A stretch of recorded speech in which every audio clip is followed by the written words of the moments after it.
Ileka avait l'habitude d'ingérer une dose avant de s'occuper de chaque client. Elle prétendait que cela la syntonisait et qu'elle travaillait mieux. C'était peut-être vrai, les 2 ou 3 premières heures de la nuit. Au petit matin, elle finissait toujours par pleurer et balbutier des phrases incompréhensibles à propos de cet Alex, qui, vrai, a quelque chose de secret et de très important. Mais lorsqu'elle retrouvait ses esprits le lendemain, elle refusait d'en parler. Bucca en avait conclu que le dénommé Alex n'était qu'un amour perdu, stupide et insignifiant. Quant à son travail secret et important, Ileka l'avait inventé. La pauvre, elle devait l'avoir beaucoup aimé pour tenter de l'oublier grâce au télécrack. Et peut-être que ces doses de cheval qu'elle consommait n'étaient qu'un moyen de s'éloigner de son corps soumis à toutes sortes de manipulations dégradantes. Le statut de travailleuse sociale et la condamnation au reconditionnement corporel présentaient des similitudes. Dans les 2 cas, le sujet n'était plus totalement maître de son corps. Ileka s'auto-détruisait lentement. Son organisme, détérioré par l'addiction, le moment fatidique était venu où elle n'attirait plus les clients avec la facilité d'autrefois.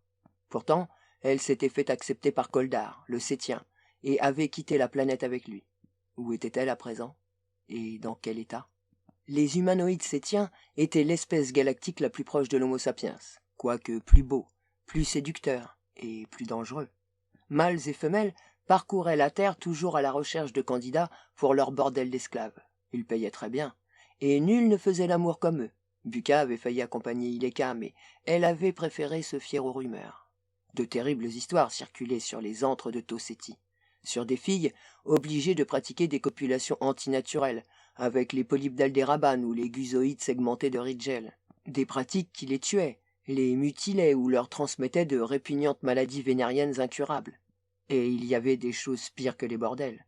On parlait de nombreux jeunes gens séduits par l'aspect angélique des Sétiens qui finissaient dépecés par les trafiquants d'organes.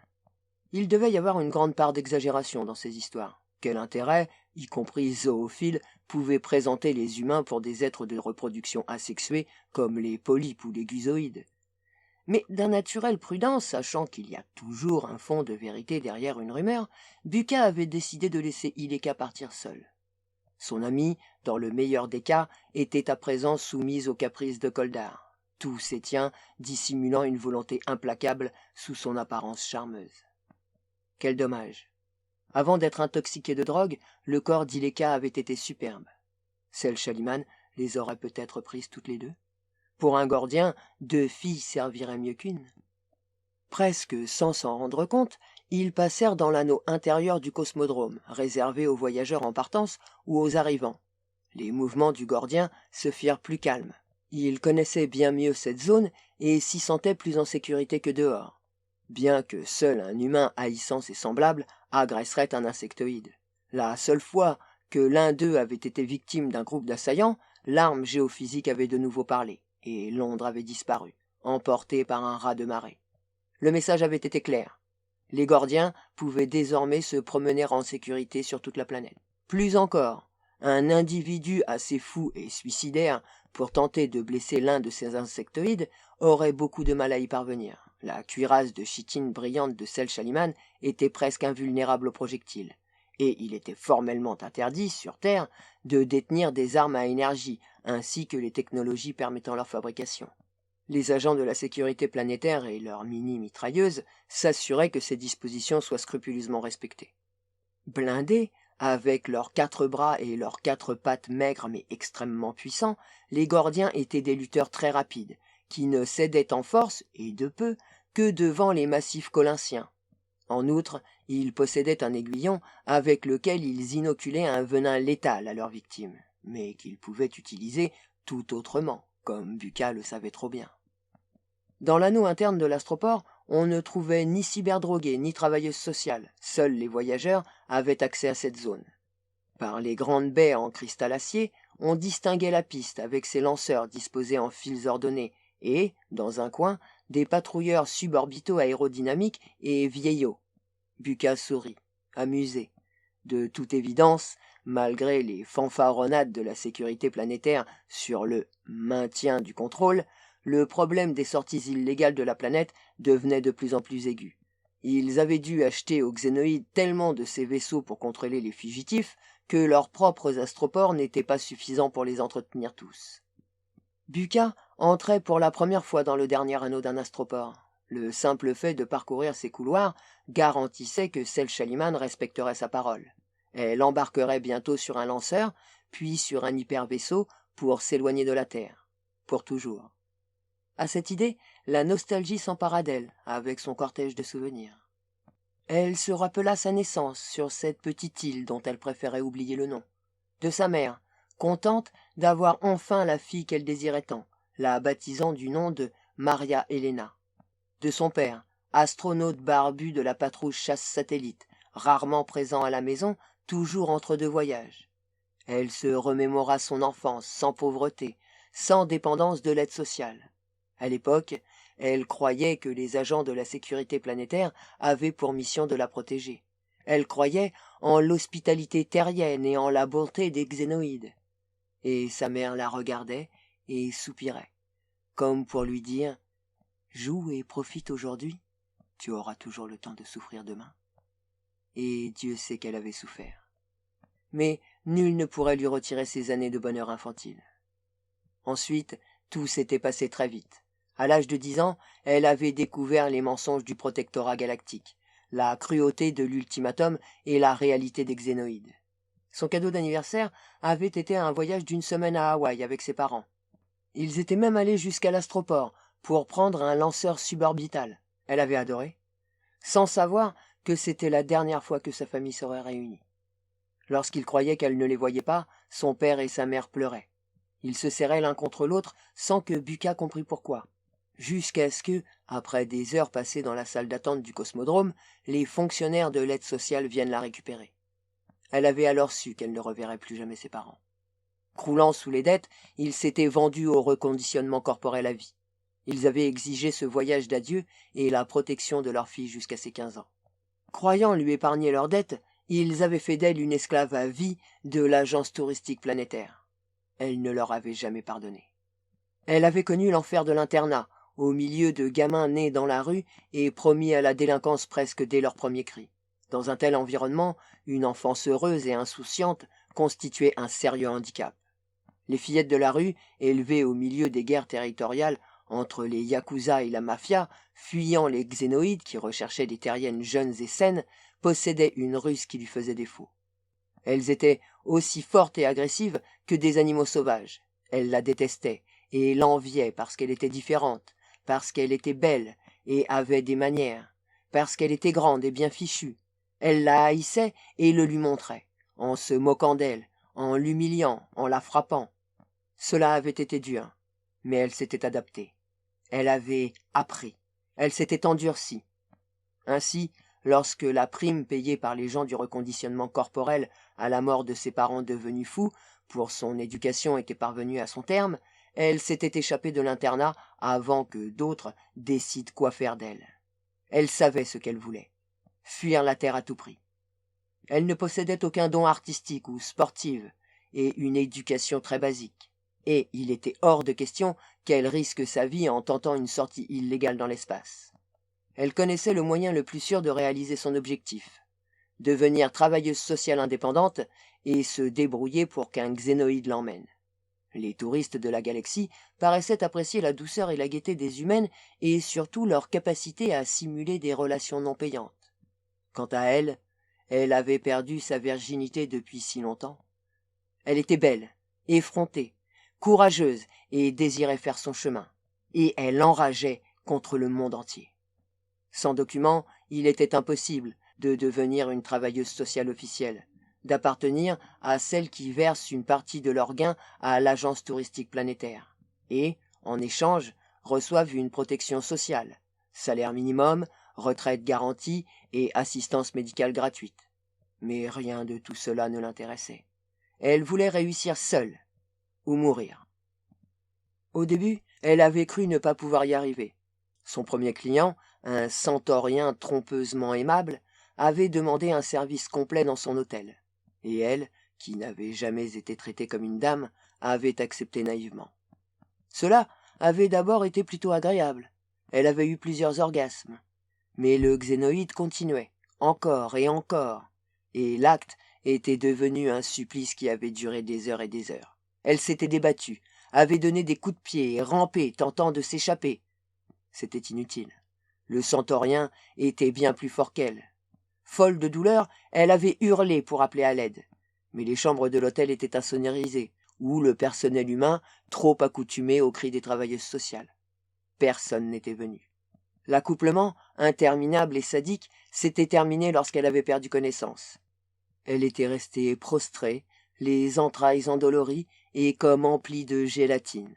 Pire, profitant de son évanouissement, la canaille s'était enfuie en lui volant ses maigres économies et sans régler la note de l'hôtel. Une autre fois, elle avait cru qu'un Colincien particulièrement malveillant lui avait transmis l'incurable maladie Magenta et elle avait été au bord du suicide. Mais elle avait appris les trucs du métier. Après avoir été assaillie 3 fois par des voleurs indépendants, elle avait contacté les professionnels du milieu pour se couvrir. La protection était chère, mais fonctionnait. Plus personne ne l'avait acculée dans une ruelle mal éclairée, ni contrainte à donner, sous la menace d'un vibro-couteau, ses crédits si durement gagnés, ni obligée à offrir son corps ensuite pour finir de réjouir la nuit de ses assaillants. Aujourd'hui, elle avait gagné. Elle pouvait aller arpenter d'un pas fier les endroits infects où elle avait presque été esclave. Mais elle n'y retournerait jamais. L'ouverture d'une cabine de télétransport face à elle la fit sursauter. Un insectoïde gordien en sortit dans une bouffée d'air froid. Il devait venir d'une ville très au nord. Curieuse, elle examina la cabine vide. Elle n'en avait jamais vu d'aussi près. Elle n'en avait jamais utilisé non plus. Celle-ci était monstrueusement coûteuse et totalement inaccessible aux simples travailleuses sociales indépendantes. Elle allait devoir s'y habituer. Tous les xénoïdes les prenaient lorsqu'ils étaient pressés. On y entrait, il y avait une étincelle de désintégration, et on apparaissait avec une autre étincelle dans une cabine similaire à des milliers de kilomètres de là. Ces cabines n'étaient pas parfaites. On ne pouvait s'en servir qu'à l'intérieur d'un même corps planétaire, et même ainsi, parfois, se produisaient de petites et lamentables imprécisions. Très rarement, à dire vrai. Le réseau privé des Gordiens n'avait, par exemple, jamais connu ce type d'incident qui, à tout instant, alimentait les holovidéos d'information. L'agence touristique planétaire indemnisait toujours les familles des infortunées victimes dématérialisées et donnait l'éternelle excuse que, sur Terre, on manquait d'expérience dans la manipulation d'équipements aussi avancés, parce que les techniciens extraterrestres rechignaient à former du personnel humain à la manipulation des cabines téléporteuses. Peut-être y avait-il du vrai. Ces nouveaux spécialistes en télétransport se seraient empressés de quitter la planète à n'importe quel prix, comme tout humain sensé possédant un talent apprécié par les xénoïdes. Artistes, scientifiques ou sportifs, tous fuyaient leur monde natal dès qu'ils le pouvaient. L'éclat des crédits extraterrestres leur montrait où se trouvait la véritable félicité. Oui, ces gens-là parlaient volontiers de libérer la Terre, de venger la race humaine et autres affirmations creuses du même style. Bucca les méprisait. Il était facile de parler d'idéaux de loin, avec l'estomac plein, et très hypocrite. Elle ne se moquerait jamais de ceux qui restaient sur Terre, et ne se montrerait jamais solidaire de leur juste lutte.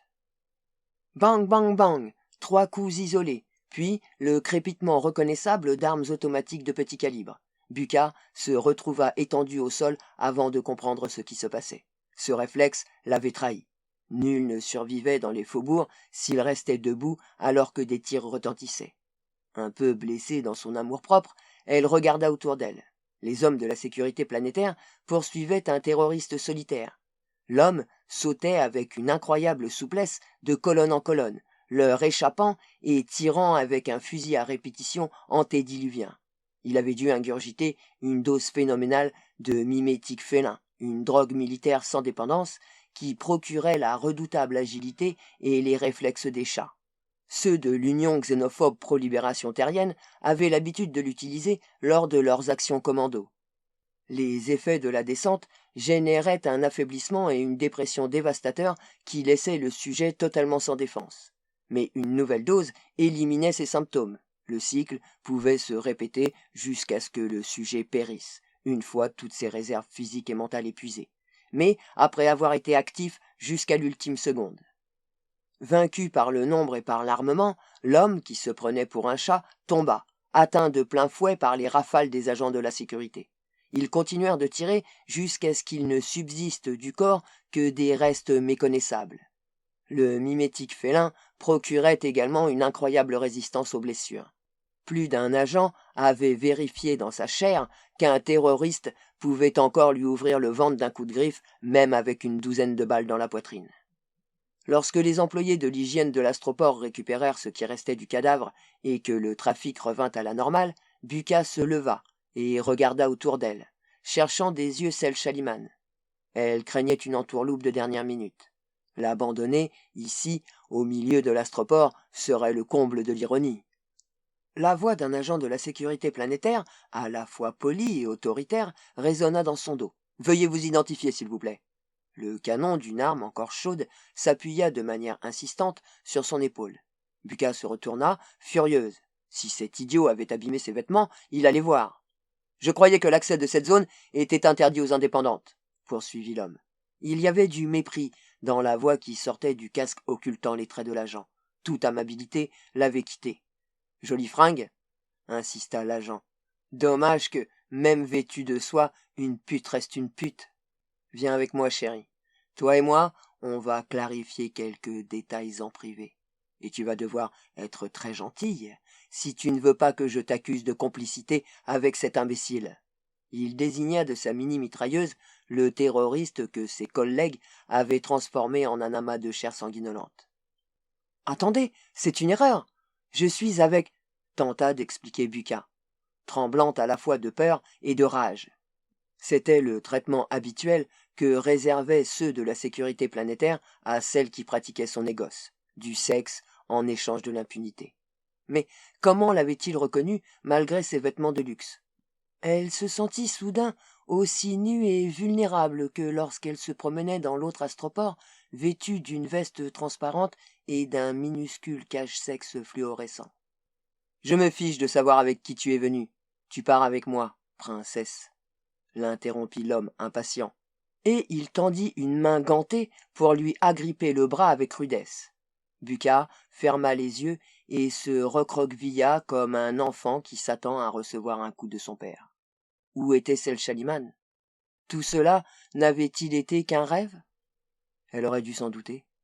C'était trop beau pour être vrai, pour que cela lui soit arrivé à elle. Un bruit siffla à ses oreilles comme un coup de fouet. Quelque chose tomba, plus loin. La main gantée cessa de la serrer. Elle ouvrit les yeux. Sel Shaliman se tenait près d'elle, les antennes hautes, et la lumière se reflétant magnifiquement dans ses yeux à facettes. Jamais, auparavant, il ne lui avait paru si beau. L'agent de la sécurité planétaire, assis sur le sol, à plusieurs mètres de distance, frottait sa poitrine endolorie. « Tu vas bien, Buka? Il t'a fait mal ?» grinça le synthétiseur vocal de l'insectoïde. Buka secoua la tête, soulagée. Elle allait bien. « Croyez-moi, nous regrettons cet incident, » expliqua un autre agent de la sécurité planétaire qui arborait un insigne de sergent. « La dame se porte bien. Mon homme ne l'a même pas touchée. Nous ne savions pas qu'elle était avec vous. À titre de compensation, nous vous offrons un accès prioritaire au lanceur. »« Cela vaut mieux. »« Viens, Buka, » déclara Sel Shaliman, grand seigneur. Buka s'appuya sur lui, émue et confiante. En pareil moment, elle était presque capable de l'aimer. Il avait frappé un agent de la sécurité planétaire pour la protéger. Le sergent et son homme ne représentaient rien pour un touriste, surtout pour un gordien, mais c'était le geste qui comptait. Elle marcha au bras de Sel Shaliman comme si elle était la reine du monde. Mais ils ne s'éloignèrent pas assez vite, et elle entendit les propos du sergent tandis qu'il aidait son collègue à se relever. Ou peut-être avait-il intentionnellement parlé trop fort. « Relève-toi, imbécile. Le coup était puissant, mais ton armure l'a bien absorbé. Et tu sais quoi? Tu le mérites, espèce d'idiot, pour ne pas être assez observateur. Ce n'est pas n'importe quelle travailleuse sociale. Le gordien l'a choisie. Elle doit être incubée, et c'est pourquoi elle vaut 1000 fois plus que toi et moi et que 100 hommes comme nous. » Buka ne voulait pas en entendre davantage, mais le pas lent de Sel Shaliman l'obligea à écouter le reste, l'explication du sergent expert au nouvel agent. ce qu'elle savait depuis le début, ce qu'elle préférait oublier. Non, ce n'est pas ce que tu crois, poursuivit le sergent avec un rire désagréable.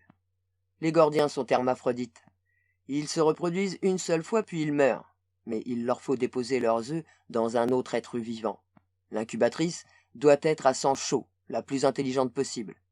Probablement pour ne pas se suicider, sachant qu'elle est une morte en sursis.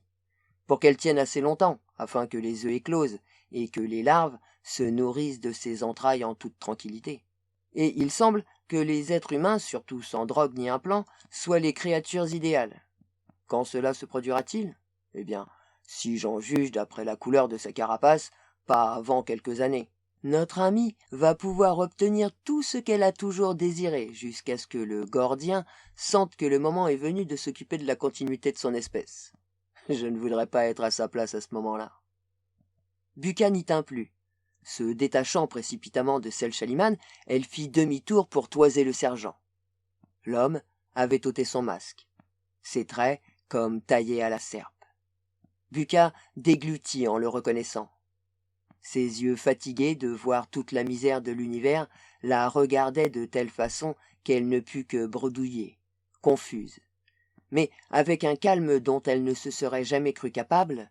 « C'est vrai, mais je pars, et vous restez. » Puis elle retourna vers son seigneur et maître Gordien. La rage et l'impuissance lui brûlaient les yeux, mais celui-ci ne s'en rendit pas compte. Son phare épais formait un véritable masque sur ses traits. Le jour où ils avaient emmené Jolle, elle ne portait pas de maquillage. Il était peu probable que ce sergent les reconnût, mais il était plus prudent de s'éloigner.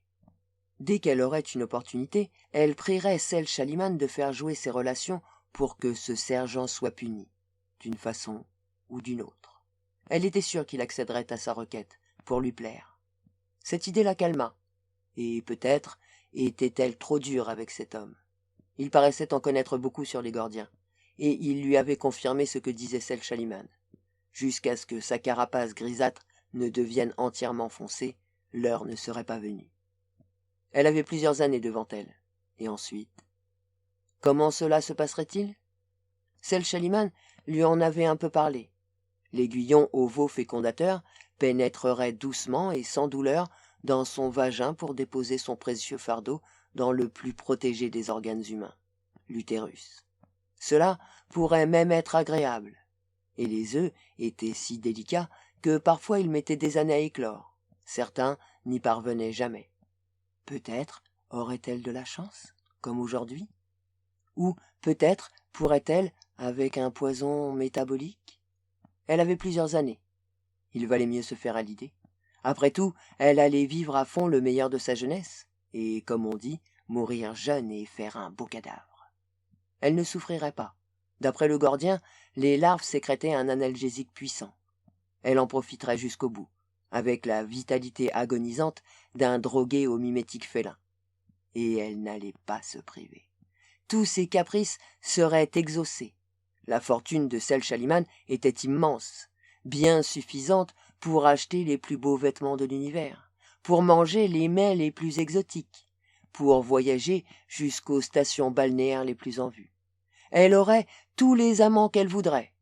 Elle en avait parlé avec le Gordien. Le concept même de fidélité n'avait aucun sens pour ces créatures hermaphrodites. Elle pourrait même s'offrir le luxe d'un de ces magnifiques sétiens pervers. Il lui était seulement interdit d'avoir des enfants, pour préserver son précieux utérus. Mais qui perdrait son temps à enfanter? Elle apprendrait à évoluer dans l'exquise société galactique où Sel Shaliman, qui jouait sans doute un rôle en vue dans la hiérarchie des castes de son espèce, serait ravi de l'introduire. Et il était temps de le convaincre d'oublier ce prénom si horrible qu'elle portait. Elle devait en trouver un plus à la mode, un prénom plus troublant et plus moderne qui impressionne ses amis, parce que elle allait offrir un voyage loin de la terre à certaines d'entre elles, et peut-être à Jolle, s'il était encore vivant. Elle lui devait bien ça.